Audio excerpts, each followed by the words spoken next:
Caplan?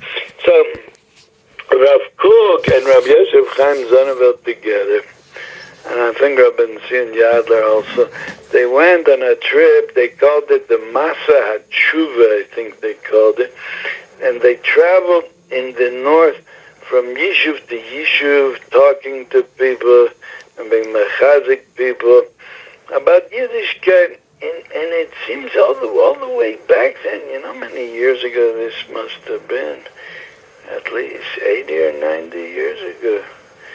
And already then, there was... I think it was 100 years ago. In 1913, it was 100 years ago. Wow, so far back. And already then, there were Yeshuvim in the north, and there were Chilonim, very Chiloni. And these Gedolim, they tried to travel and be mechazik and bring back, awaken Yiddishkeit.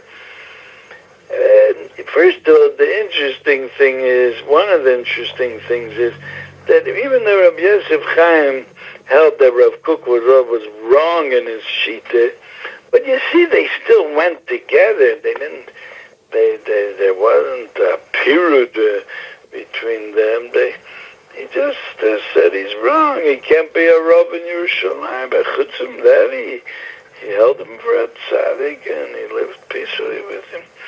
So they traveled together. Now, I read in this book on Rav Kook's life, it could be the name of the author was Rusnak, maybe. Did you once give me a book? Yes. Rosemary, yeah. I think that was his name. And I read their story. They came to a certain yeshiv, and Rav Kook talked his talk that you people, your neshamas are so high, you came to settle the land, and that's because you have high neshamas and you're Moshe Nefesh on Eretz Yisrael. And came up to him somebody, and he says, Rabbi, don't talk about neshamas. I don't have a neshama. And even if I do, I left it behind in Lithuania and finished. There's no such thing. And Rav Kook was very disappointed. He was always talking and living in, I would even say, hallucinating about the Shorish Neshamas of the Poshe Yisrael, and then the Poshe Yisrael himself comes up and says, don't talk about that, has nothing to do with me. That's what happened. That was Rav Kook. But, what was I saying? But at least there was a certain hislavus and mesirus nefesh and making strong efforts to build the country. And there was such a thing as chalutzim, that they came from Russia to here and to build the country. But nowadays, nobody is Moshe Nefesh. What you could say is that the soldiers are Moshe Nefesh to fight, to save the country. And we do have a karsa tov to the soldiers. True, I don't go to the army, and my children didn't go to the army. I don't feel a need to apologize to anybody for that. And I don't even think I have to get into this subject. But we do have a karsa tov to the soldiers. Okay, but those that were the manhigim, I want to tell you a conversation that I had with a the taxi driver. Sometimes the taxi drivers, you can hear divrei in their pashat you could hear words of Amunah and divrei chachma even sometimes. This taxi driver is telling me that our nation is a kivsa achas, a sheep in between 70 wolves, like the list of Chazal, and it's only a miracle that we still exist, and they could easily erase us from this whole state over here, It's only that we have Shmir Menashe. All this Pashat Emunah, the taxi driver was talking. So I said after a while, I said to him, it's too bad the leaders, the so-called leaders over here don't know everything that you know. So the taxi driver says, nah, they can't believe in all this because then they won't be able to make money. You understand? Yes, how do you go make money? Did you say we have a state and we have an army, we have to support it, and we have to support it, and we can do it ourselves. We have to take our gorol biyadenu. So you need money for all that.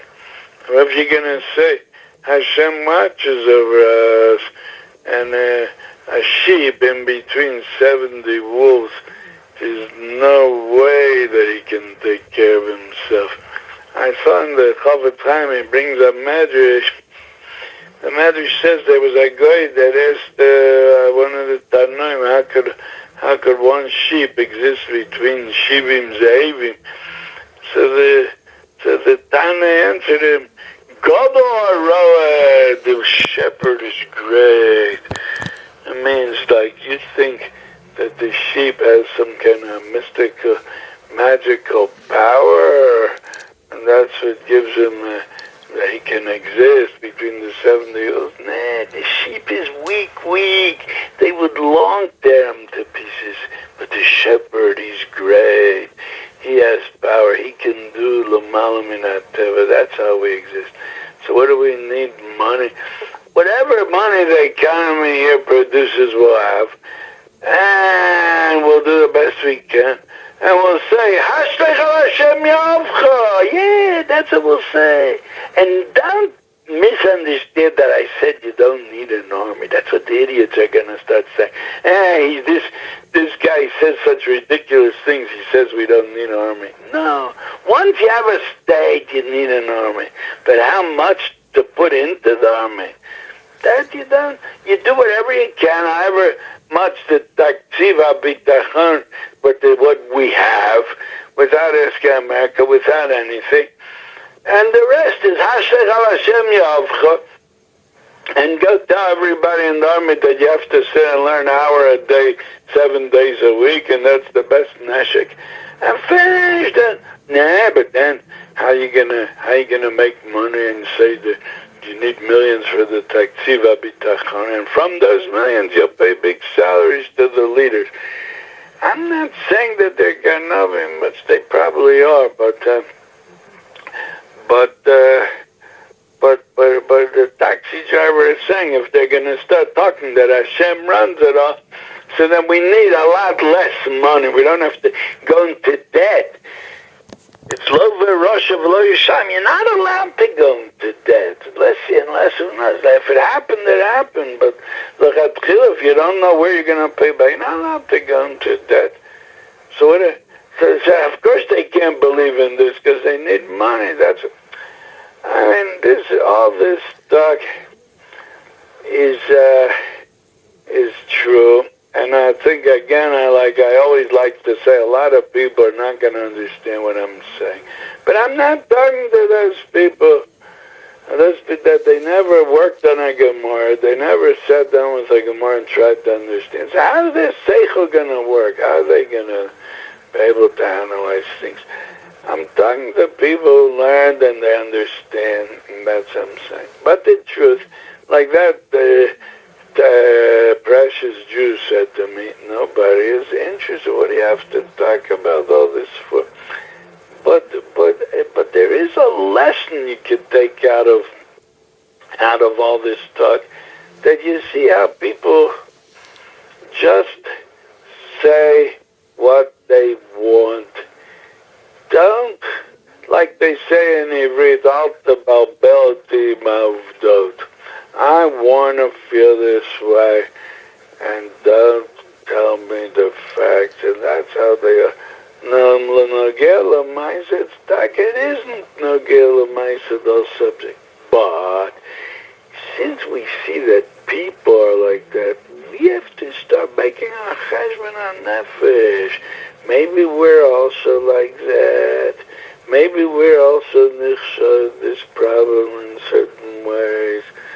Maybe we also have things that we might know that they're wrong, and we still say, nah, but I want it to be this way.